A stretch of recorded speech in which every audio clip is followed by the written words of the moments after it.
പെരുംകുറിശി മഹാദേവ ക്ഷേത്രം.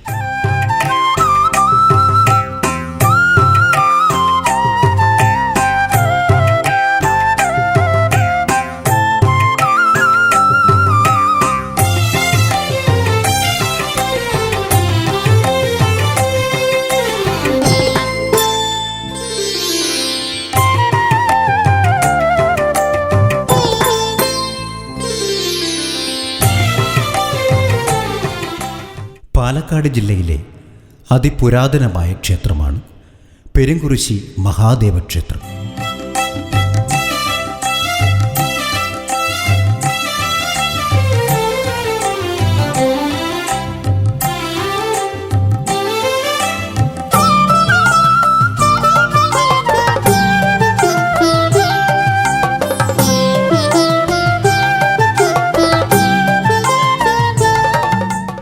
മനസ്സിൻ്റെ വ്യഥകളെ ഇല്ലായ്മ ചെയ്യുന്ന പുണ്യസ്ഥാനമാണ് ക്ഷേത്രം.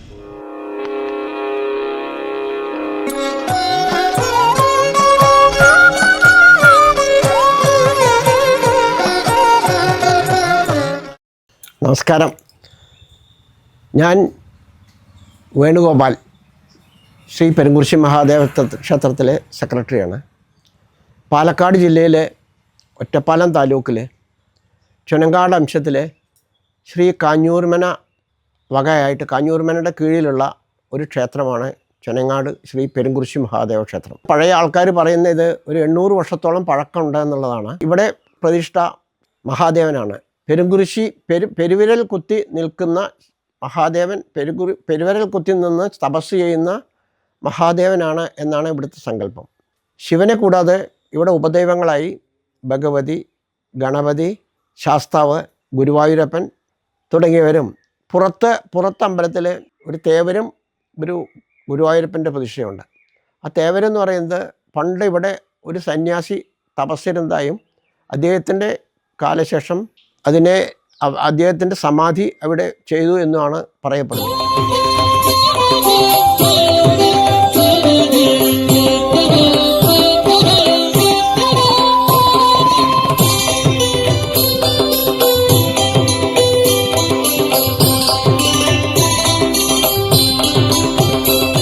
ദേഹോ ദേവാലയ പ്രോക്തു ജീവേ ദേവ സദാശിവ എന്നാണ് യോഗശാസ്ത്ര ഗ്രന്ഥമായ കൂളാർവതന്ത്രം പറയുന്നത്. അതായത് ദേഹം ദേവാലയമായി സങ്കല്പിച്ചാൽ ജീവൻ ആ ദേവാലയത്തിലെ ദേവനാണ്.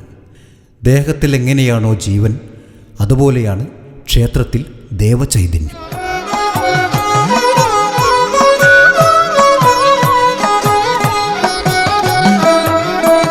ഈശ്വരൻ സർവ്വവ്യാപിയാണെന്ന് പ്രപഞ്ചസത്യം. സർവത്ര വ്യാപിച്ച ഈശ്വര ചൈതന്യത്തെ ഒരു ബിന്ദുവിൽ കേന്ദ്രീകരിച്ച് ലഭ്യമാക്കുകയാണ് ക്ഷേത്രത്തിൻ്റെ ധർമ്മം.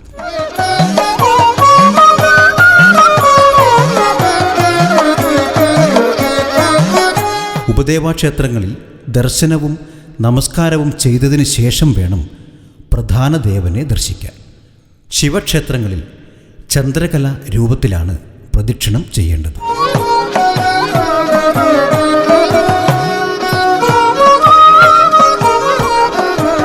കാലത്ത് ചെയ്യുന്ന പ്രദക്ഷിണം രോഗനാശകവും, മധ്യാഹ്നകാലത്ത് ചെയ്യുന്ന പ്രദക്ഷിണം സർവാഭീഷ്ടദായകവും, സായാഹ്നകാലത്ത് ചെയ്യുന്ന പ്രദക്ഷിണം എല്ലാ പാപങ്ങളെയും ഹനിക്കുന്നതും, അർദ്ധരാത്രി ചെയ്യുന്നത് മുക്തിപ്രദവുമത്രേ.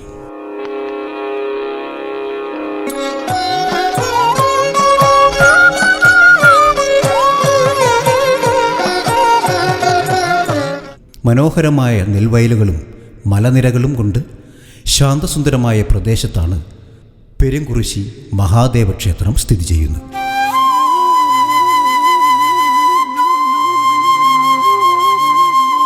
ഈ ക്ഷേത്രത്തിനോടനുബന്ധിച്ച് ക്ഷേത്രത്തിൻ്റെ പിൻഭാഗത്ത് ഒരു വലിയ 1.5 ഏക്കറോളം വരുന്ന ഒരു കുളമുണ്ട്, ക്ഷേത്രക്കുളം. ആ ക്ഷേത്രക്കുളം ഇപ്പോൾ കുറച്ചു കാലമായിട്ട് വളരെ ശോചനീയമായ അവസ്ഥയിൽ കിടക്കുകയായിരുന്നു. ഇപ്പോൾ ഞങ്ങൾക്ക് അതിൻ്റെ പായലെല്ലാം നീക്കിയത് കുറച്ച് നേരെയാക്കാൻ സാധിച്ചിട്ടുണ്ട്.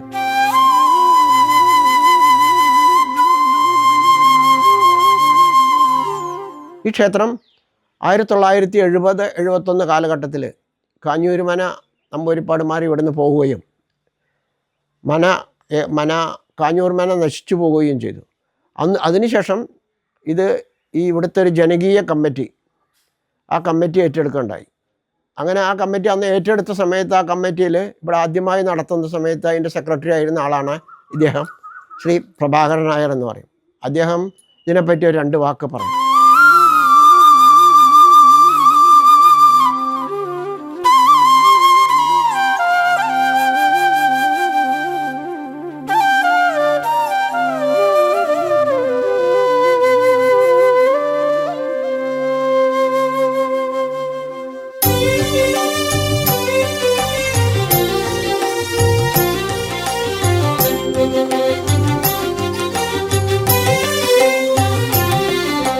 ഭൂപരിഷ്കരണ നിയമം പാസ്സായി പാട്ടനെല്ല് കിട്ടാതായപ്പോൾ കാഞ്ഞൂരുമനക്കാർ ഈ ക്ഷേത്രം നാട്ടുകാരോട് ഏറ്റെടുക്കാൻ അഭ്യർത്ഥിച്ചു. അത് കാരണം 71-72 കാലത്ത് ജനകീയ കമ്മിറ്റിയെ ഏറ്റെടുത്തു. അന്നത്തെ സെക്രട്ടറി ഞാനായിരുന്നു.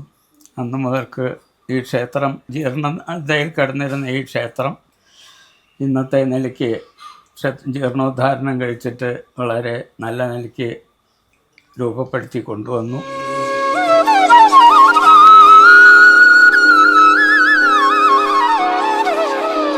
അങ്ങനെയാണ് ഇതിൻ്റെ ആദ്യകാലത്തെ അനുഭവം.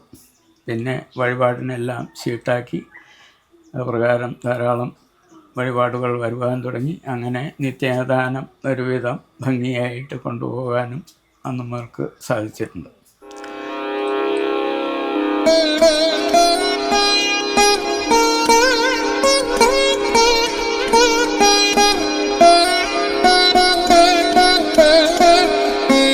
പെരുങ്കുറിശ്ശി അമ്പലത്തിൽ മഹാദേവ ക്ഷേത്രത്തിൽ വരാറുണ്ട്. പിന്നെ ഇവിടെ വന്ന് എല്ലാ വഴിപാടും നടത്തി ഇവിടെ കാര്യങ്ങളൊക്കെ തൊഴുതി പ്രാർത്ഥിച്ചു പോയ എല്ലാ കാര്യം ഭംഗിയായിട്ട് നടക്കാറുണ്ട്. ഞാൻ ഇടയ്ക്കിടയ്ക്ക് വരാറുണ്ട്. പിന്നെ എനിക്ക് നല്ല വിശ്വാസമാണ്. പിന്നെ ഇവിടെ ശിവരാത്രി ഉത്സവം, പിന്നെ കുറേ ഉത്സവങ്ങൾ നടത്താറുണ്ട്. ഇവിടെ ഭയങ്കര ഭക്തിയോടെ എല്ലാ ജനങ്ങളും വരാറുണ്ട്.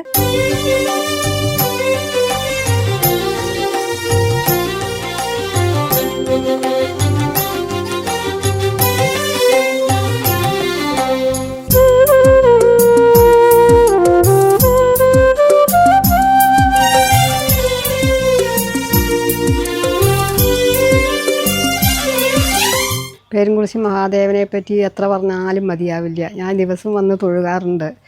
എല്ലാ സങ്കടങ്ങളും ഭഗവാനോട് പറയാറുണ്ട്. നമുക്ക് വിചാരിച്ച കാര്യങ്ങളൊക്കെ സാധിച്ചു തരാറുണ്ട് ഭഗവാൻ. എന്നും വരാൻ ഞാൻ മനസ്സിലും ഒരു സമാധാനം കിട്ടാറില്ല എനിക്ക്. അതുകൊണ്ട് എന്നും ഞാൻ വരുന്നുണ്ട്. ഭഗവാൻ എനിക്ക് അനുഗ്രഹം തരാറുണ്ട്. ഭഗവാൻ കാത്തുരക്ഷിക്കട്ടെ.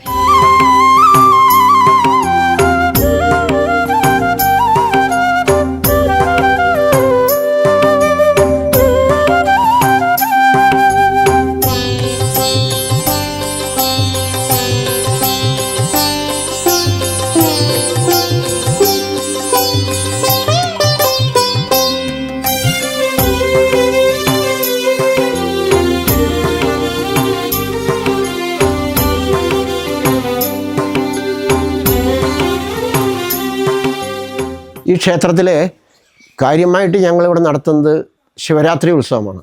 ശിവരാത്രിയോടനുബന്ധിച്ചിട്ട് 7 ദിവസം എല്ലാ വർഷവും സപ്താഹം നടക്കുന്നുണ്ട്. കഴിഞ്ഞ 54-ാമത്തെ സപ്താഹമാണ് ഇപ്പോൾ നടന്നത്. അതായത് 70-71 മുതൽ തുടങ്ങിയ സപ്താഹം. അതിൻ്റെ ഇടയിൽ സപ്താഹം കൂടാതെ നാരായണീയം, ഒരു പ്രാവശ്യം നാരായണീയം നടത്തി, ഒരു പ്രാവശ്യം രാമായണം നടത്തി, ഒരു പ്രാവശ്യം ശിവപുരാണം നടത്തി. ഇതെല്ലാം ഈ ക്ഷേത്രത്തിൽ എല്ലാ വർഷവും ശിവരാത്രിയോടനുബന്ധിച്ച് 7 ദിവസം നടത്തി വരുന്നു. ഈ 7 ദിവസവും ക്ഷേത്രത്തിൽ വരുന്ന എല്ലാ ഭക്തർക്കും പ്രസാദമായിട്ട് രാവിലെ മുതൽ വൈകുന്നേരം വരെ എല്ലാവിധ അവരുടെ ഭക്ഷണ സൗകര്യങ്ങളും ക്ഷേത്ര കമ്മിറ്റി ഇവിടെ ഒരുക്കാറുണ്ട്.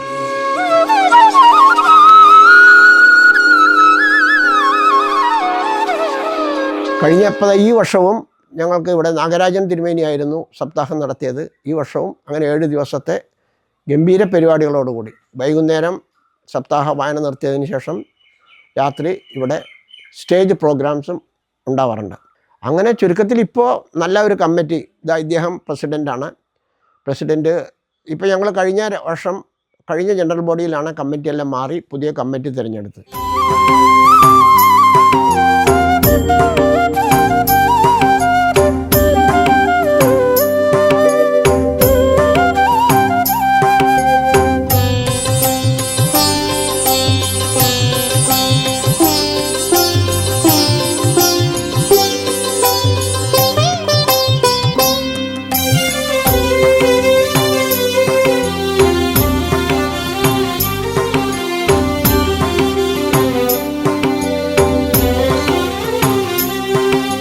എൻ്റെ പേര് മോഹൻദാസ് മേലിതിൽ.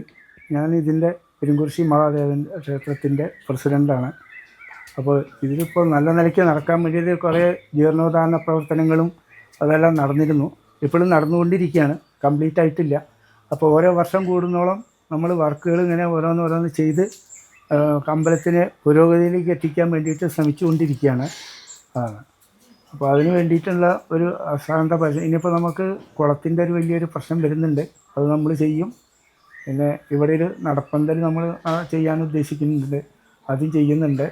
അപ്പോൾ ക്ഷേത്രത്തിലെ വഴിപാടുകൾ ദിനം പ്രതി കൂട്ടിക്കൂട്ടി വരുന്നുണ്ട്. ഭക്തജനങ്ങൾ സജീവമായിട്ട് പങ്കെടുക്കുന്നു. നമുക്കിവിടെ മാതൃസമിതി ഉണ്ട്, പിന്നെ ഭജന കമ്മിറ്റി ഉണ്ട്. അതെല്ലാം ഇപ്പോൾ ഓരോന്നോരോന്നായി നമ്മൾ ചെയ്തുകൊണ്ടിരിക്കുകയാണ്.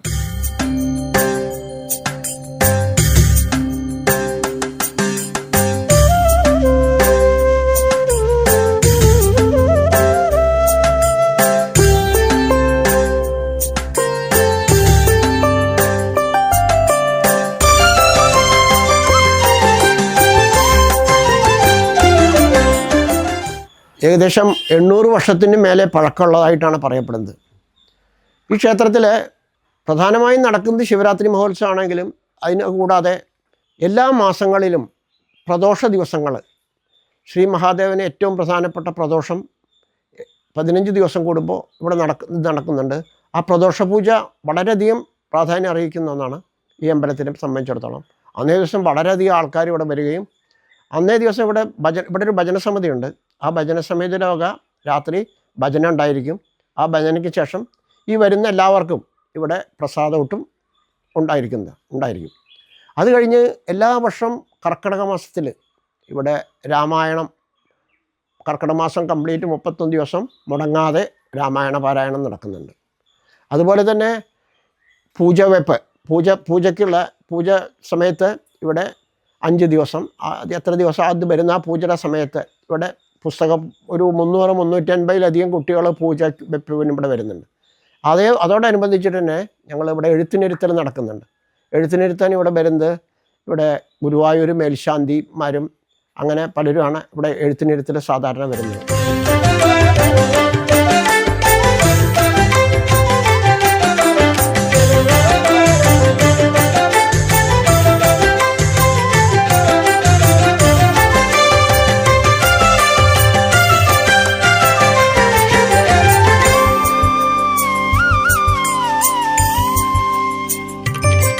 അതുകൂടാതെ ശ്രീകൃഷ്ണ ജയന്തി ഇവിടെ വളരെ ഗംഭീരമായിട്ട് ആഘോഷിക്കലുണ്ട്. ശ്രീകൃഷ്ണ ജയന്തിയോടനുബന്ധിച്ചിട്ട് ഇവിടെ ഞങ്ങളെ കുട്ടികളുടെ ഉറിയടി, കുട്ടികളെല്ലാം ബാലഗോകുലം കുട്ടികളെല്ലാം ഡ്രസ്സ് ചെയ്യിച്ചിട്ട് ഞങ്ങളെ ഇവിടെ അടുത്തൊരു അമ്പലം ശ്രീകൃഷ്ണ ക്ഷേത്രമുണ്ട് വരോട്, അവിടുന്ന് എഴുന്നള്ളിച്ച് ഇവിടെ കൊണ്ടുവരും. വാദ്യമേളത്തോടു കൂടി ഇവിടെ വന്ന് ഈ ക്ഷേത്രത്തിൽ വൈകുന്നേരം ഗംഭീര പരിപാടികളോട് കൂടിയിട്ട് ഞങ്ങൾ ശ്രീകൃഷ്ണ ജയന്തി നടത്താറുണ്ട്.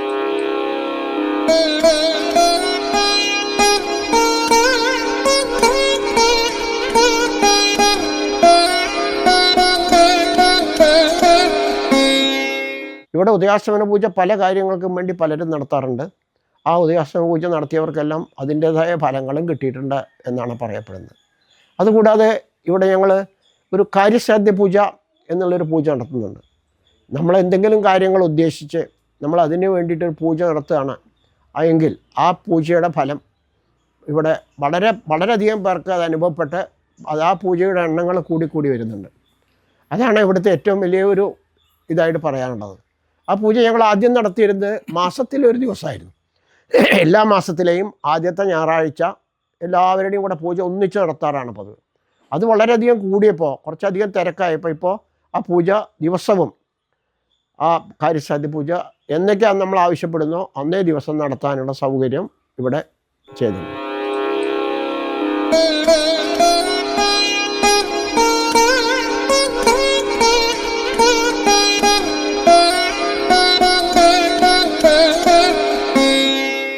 നമ്മളെ വിളിച്ചാൽ വിളിപ്പുറത്തുള്ള മഹാദേവനാണ്. നമ്മൾ എന്ത് കാര്യങ്ങളും ആഗ്രഹിച്ചാലും ഇവിടെ വന്നു കഴിഞ്ഞാൽ നടത്തിത്തരും, സാധിക്കും. പിന്നെ ഇവിടെ ഏറ്റവും വലിയ അമ്പലമാണിത്.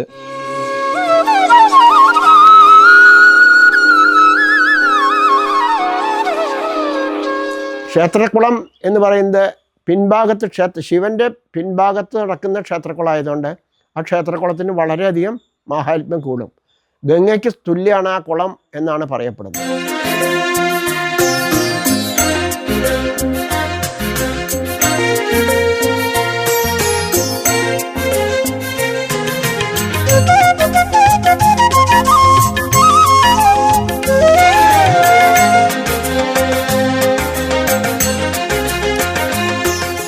അതുപോലെ ഈ ക്ഷേത്രത്തിൻ്റെ വടക്ക് ഭാഗത്ത് ഒരു വലിയ ആൽമരമുണ്ട്. ആ ആൽമരം തറ കെട്ടി അതിനെ പ്രദക്ഷിണം വയ്ക്കാനുള്ള എല്ലാ സൗകര്യങ്ങളോടും കൂടി ചെയ്തു വച്ചിരിക്കുന്നു.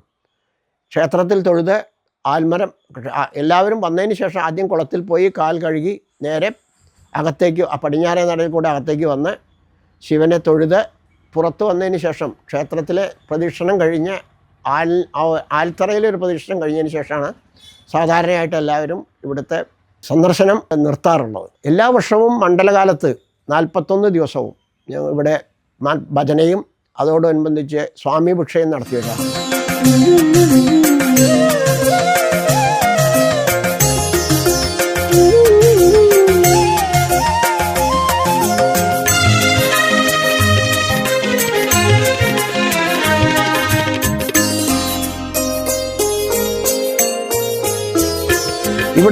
ഇവിടെ പ്രത്യേകമായിട്ട് നടന്നു വരുന്ന ഒരു സമസ്ത ദേവപൂജ എന്നുള്ളൊരു പൂജ ഉണ്ട്. അതായത് ഇവിടെ അകത്ത് മൊത്തം 7 പ്രതിഷ്ഠയാണ് ഇതിൻ്റെ അകത്തുള്ളത്. മഹാദേവൻ, ഗണപതി, ഭഗവതി, ശാസ്താവ്, ഗുരുവായൂരപ്പൻ, തേവര്, അതുമാതിരി തന്നെ മഹാവിഷ്ണു, അങ്ങനെ 7 പ്രതിഷ്ഠ ഇവിടെ നടത്തുന്നുണ്ട്. ഈ 7 പ്രതിഷ്ഠയ്ക്കും കൂടെ ഒന്നിച്ച് ഒരേ സമയം ഒരു ദിവസം തന്നെ എല്ലാ പൂജയും നടത്തുന്നതിന് സമസ്ത ദേവപൂജ എന്നാണ് പറയുന്നത്. ആ പൂജ നടത്താൻ വേണ്ടി ഇവിടെ വളരെ അധികം ആൾക്കാർ വരലുണ്ട്. ഇവിടെ ഇപ്പം ഞങ്ങളുടെ ഈ അമ്പലത്തിൻ്റെ പല സ്ഥലത്തു നിന്നും ചെന്നൈയിൽ നിന്നും ബാംഗ്ലൂരിൽ നിന്നെല്ലാം ഇവിടെ ആൾക്കാർ വരലുണ്ട് ഈ കാര്യസാധ്യ പൂജയുടെ ഇത് വേണ്ടി പറഞ്ഞിട്ട്. അവർക്ക് ഇവിടെ പഴയ ആൾക്കാരോ ഇവിടെ ബന്ധുക്കളുണ്ടെന്നും പറഞ്ഞിട്ട് ഇവിടെ വന്ന് അവർ ഇവിടെ പൂജ നടത്തി പോകുന്നുണ്ട്.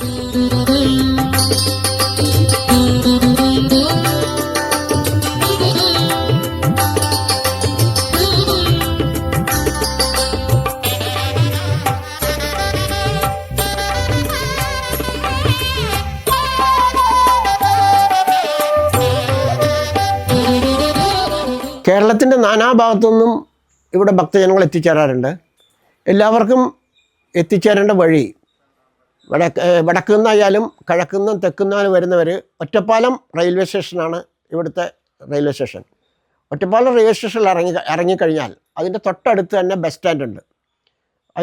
സ്റ്റേഷനോട് വളരെ അടുത്താണ് ബസ് സ്റ്റാൻഡ്. അവിടുന്ന് ഒരു 2 മിനിറ്റ് നടക്കാനുള്ള ദൂരമേ ഉള്ളൂ.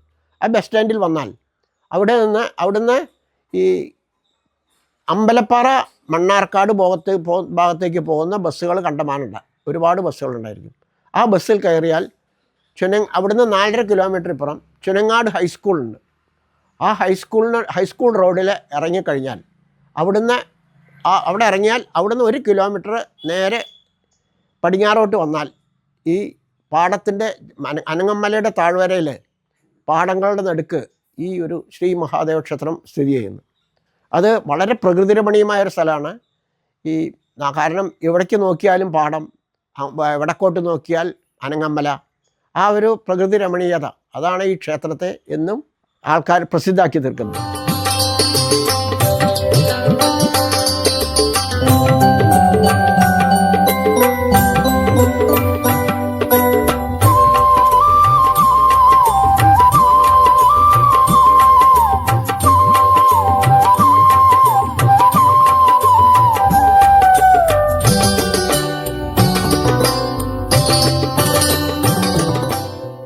ഞങ്ങളുടെ ഈ പെരുങ്കുറിശി ക്ഷേത്രത്തിൻ്റെ ഏറ്റവും പ്രധാനമുള്ള ഇതാണ് ഇവിടെ ഒരു മണിക്കിണർ എന്ന് പറഞ്ഞിട്ടൊരു ക്ഷേത്ര കിണർ ഇവിടെ ഉണ്ട്. തിരുമേനിക്ക് ഇവിടെ പെരുങ്കുരിശി അപ്പന് വേണ്ടിയിട്ടുള്ള നേദ്യങ്ങൾക്കും മറ്റേതും വഴിപാടുകൾക്കും ചെയ്യുന്ന ഏറ്റവും കൂടുതൽ ഉപയോഗിക്കുന്ന ആ വെള്ളമാണ്. അപ്പോൾ അതിന് ഞങ്ങളിപ്പോൾ 4 ഭാഗവും ഇതൊക്കെ കെട്ടി സംരക്ഷിച്ചിട്ടുണ്ട്.